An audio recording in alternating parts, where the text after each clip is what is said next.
ಮಿತ್ರರೇ, ಅನಂತನ ಅನಂತ ರಹಸ್ಯಗಳು ಕಾರ್ಯಕ್ರಮಕ್ಕೆ ನಿಮಗೆಲ್ಲ ಸುಸ್ವಾಗತ. ಕರ್ನಾಟಕ ಚಲನಚಿತ್ರರಂಗ ಹಾಗೂ ರಂಗಭೂಮಿ ಕಂಡ ಅತ್ಯಂತ ಅದ್ಭುತ ನಟ ಅನಂತನಾಗ್ ಬಗ್ಗೆ ಆಗಲಿ, ಅನಂತನಾಗ್ ಅಭಿನಯದ ಬಗ್ಗೆ ಆಗಲಿ ಮಾತನಾಡುವಾಗ ಅಲಂಕಾರಗಳನ್ನು ಬಳಸಿ ಮಾತನಾಡುವುದರಲ್ಲಿ ಅರ್ಥ ಇಲ್ಲ. ಅನಂತನಾಗೆ ಅಭಿನಯಕ್ಕೊಂದು ಅಲಂಕಾರ. ಹಾಗಾದರೆ ಅನಂತನಾಗ್ ಹಿಂದಿರುವ ರಹಸ್ಯಗಳಾದರೂ ಏನು? ಅನಂತನ ಅನಂತ ರಹಸ್ಯಗಳನ್ನು ತಿಳಿಯಲಿಚ್ಛಿಸುವವರು ಈ ವಿಡಿಯೋನ ಸಂಪೂರ್ಣವಾಗಿ ಕೊನೆಯವರೆಗೂ ನೋಡಿ, ಲೈಕ್ ಮಾಡಿ, ಶೇರ್ ಮಾಡಿ. ತಪ್ಪದೇ ನಿಮ್ಮ ಅನಿಸಿಕೆ ಅಭಿಪ್ರಾಯಗಳನ್ನು ನಮ್ಮ ಚಾನಲಲ್ಲಿ ಹಾಕಿ. ದಯವಿಟ್ಟು ನಮ್ಮ ಚಾನಲನ್ನು ಸಬ್ಸ್ಕ್ರೈಬ್ ಮಾಡಿ.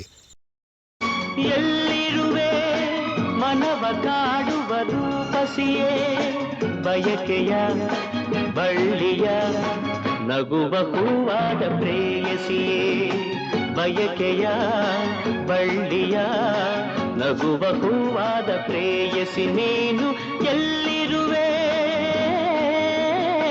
ಮನವ ಕಾಡುವ ರೂಪಸಿಯೇ. ಅನಂತನಾಗಿಂದ ಕ್ಷಣ ನಮಗೆ ತಟ್ಟನೆ ನೆನಪಿಗೆ ಬರ್ಬೋದು ಕನ್ನಡದ ಸ್ವರೂಪಿ ಚಿತ್ರನಟ, ಅದ್ಭುತವಾದ ನಗು. ಅನಂತನಾಗ್ ರಂಗಭೂಮಿಯನ್ನು ಹೇಗೆ ಪ್ರವೇಶಿಸಿದರು, ರಂಗಭೂಮಿಯಿಂದ ಚಲನಚಿತ್ರಕ್ಕೆ ಹೇಗೆ ಪ್ರವೇಶವನ್ನು ಪಡೆದರು, ಇದೆಲ್ಲವೂ ಕೂಡ ಅವರ ಹಿನ್ನೆಲೆಯ ಬಗ್ಗೆ ನಿಮಗೆ ಸಾಕಷ್ಟು ತಿಳಿದಿದೆ. 80-90ರ ದಶಕದಲ್ಲಿ ಲಕ್ಷ್ಮೀ ಮತ್ತು ಅನಂತನಾಗ್ ಅವರ ಜೋಡಿ ಅತ್ಯಂತ ಜನಪ್ರಿಯವಾಗಿತ್ತು. ಅನೇಕ ಚಲನಚಿತ್ರಗಳು ಸೂಪರ್ ಹಿಟ್ ಆದವು ಕೂಡ. ಇವರಿಬ್ಬರ ಜೋಡಿ ಅಷ್ಟು ಜನಪ್ರಿಯವಾಗಲು ಕಾರಣ ಏನು ಅಂತಂದರೆ, ಈ ಜೋಡಿಯಲ್ಲಿದ್ದ ಒಂದು ಕೆಮಿಸ್ಟ್ರಿ ಮತ್ತು ಇಬ್ಬರು ಅತ್ಯಂತ ರಿಯಲಿಸ್ಟಿಕ್ ನಟರು. ಪರ್ಟಿಕ್ಯುಲರ್ಲಿ ರಿಯಲಿಸ್ಟಿಕ್ ನಟನೆಗೆ ಬಹುಶಃ ಅನಂತನಾಗ್ಗೆ ಸರಿಸಾಟಿಯಾದ ನಟ ಭಾರತದಲ್ಲಿ ಇನ್ನೊಬ್ಬರಿಲ್ಲ. ಅದ್ಭುತವಾದ ಶೃಂಗಾರ ಅಭಿನಯದ ಜೊತೆಗೆ ಶುದ್ಧ ಹಾಗೂ ತಿಳಿ ಹಾಸ್ಯದೊಂದಿಗೆ ಜನರನ್ನು ಸೆಳೆಯುತ್ತಿದ್ದ ಅನಂತನಾಗರ ಅಭಿನಯ ಮನಮೋಹಕವಾಗಿರುತ್ತಿತ್ತು. ಶೃಂಗಾರಕ್ಕೆ ಸಂಬಂಧಪಟ್ಟ ಅಭಿನಯವೇ ಇರಲಿ, ಅಥವಾ ಹಾಸ್ಯಕ್ಕೆ ಸಂಬಂಧಪಟ್ಟವೇ ಅಭಿನಯವಿರಲಿ, ಅಥವಾ ಕರುಣಾರ್ಥಕ್ಕೆ ಸಂಬಂಧಪಟ್ಟವೇ ಅಭಿನಯವಿರಲಿ, ಇದೆಲ್ಲವೂ ಕೂಡ ಅವರ ಅತ್ಯಂತ ಹಿಡಿತದಿಂದನೇ ನಟಿಸ್ತಾ ಇದ್ರು. ಅಂತಂದರೆ ಅವರ ಓದು, ಚಿಂತನೆ, ನಾಲೆಡ್ಜ್, ಸಂಗೀತದ ಬಗ್ಗೆ ಇದ್ದ ಜ್ಞಾನ, ಎಂಥ ಹಾಸ್ಯದ ಸನ್ನಿವೇಶದಲ್ಲೂ ಕೂಡ ಅವರು ಹಾಸ್ಯವನ್ನು ಅತಿರೇಕವೆನ್ನಿಸುವಂತೆ ಮಾಡದೆ, ಎಂಥ ಕರುಣಾರಸವನ್ನು ಪ್ರೇಕ್ಷಕರಿಗೆ ಅತಿರೇಕವೆಂಬಂತೆ ಮಾಡದೆ, ಶೃಂಗಾರ ರಸವನ್ನು ಪ್ರೇಕ್ಷಕನಿಗೆ ಎಲ್ಲೂ ಇರಿಸುಮುರುಸಾಗದಂತೆ ಅಭಿನಯಿಸುವ ಕಲೆ ಅನಂತನಾಗ್ ಅವರಲ್ಲಿತ್ತು. ಒಂದು ಚಿತ್ರದಲ್ಲಿ ಅಥವಾ ಒಂದು ಕೃತಿಯಲ್ಲಿ ಒಂದು ಪಾತ್ರವನ್ನು ಹೇಗೆ ಕಟ್ಟಿಕೊಡಬೇಕು, ಆ ಪಾತ್ರವನ್ನು ಹೇಗೆ ನಿರ್ವಹಿಸಬೇಕು, ಆ ಪಾತ್ರಕ್ಕೆ ಎಷ್ಟು ಹೇಗೆ ಜೀವ ತುಂಬಬೇಕು, ಅದಕ್ಕೆ ಆಂಗಿಕವಾಗಿ ಹೇಗೆ ಬಳಸಿಕೊಳ್ಳಬೇಕು, ವಾಚಿಕವನ್ನು ಎಷ್ಟು ಸಮರ್ಥವಾಗಿ ಬಳಸಿಕೊಳ್ಳುವ ಅರಿವು, ಪ್ರಜ್ಞೆ ಅವರಿಗಿತ್ತು.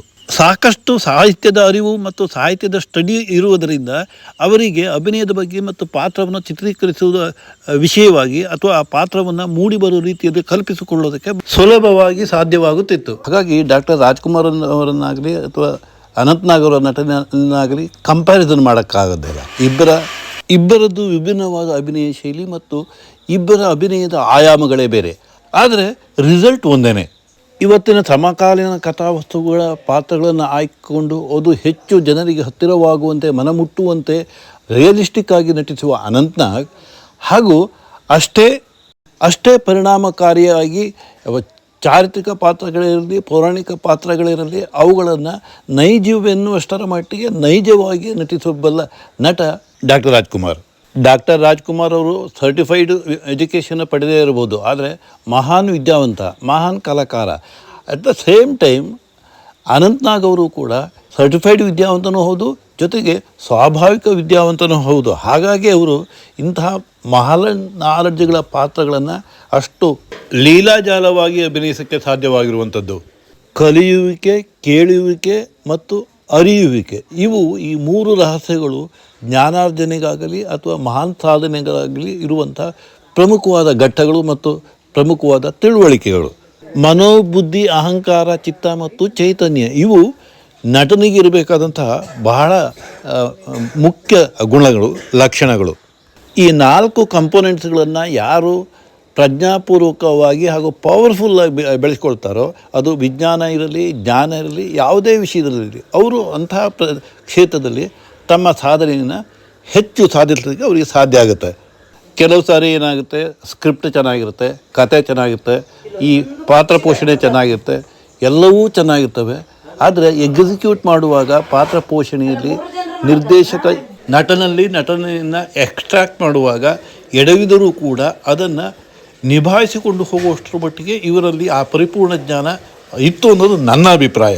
ಅಂಥ ಸಂದರ್ಭದಲ್ಲಿಯೂ ಕೂಡ ಆ ಪಾತ್ರಗಳಿಗೆ ಜೀವ ತುಂಬ ಒಂದು ಕೌಶಲ್ಯ ಈ ಅನಂತ್ನಾಗ್ ಮತ್ತು ಡಾಕ್ಟರ್ ರಾಜ್ಕುಮಾರ್ ಅವರಲ್ಲಿ ನಾವು ಕಾಣ್ಬೋದು. ಮಿತ್ರರೇ, ಈ ಬಗ್ಗೆ ನಿಮಗೆ ಏನನ್ಸುತ್ತೆ? ನಿಮ್ಮ ಅನಿಸಿಕೆ ಅಭಿಪ್ರಾಯಗಳನ್ನು ತಪ್ಪದೇ ನಮ್ಮ ಕಾಮೆಂಟ್ ಬಾಕ್ಸ್ನಲ್ಲಿ ಹಾಕಿ, ಲೈಕ್ ಮಾಡಿ, ಶೇರ್ ಮಾಡಿ, ಸಬ್ಸ್ಕ್ರೈಬ್ ಮಾಡೋದನ್ನು ಮರಿಬೇಡಿ. Thank you.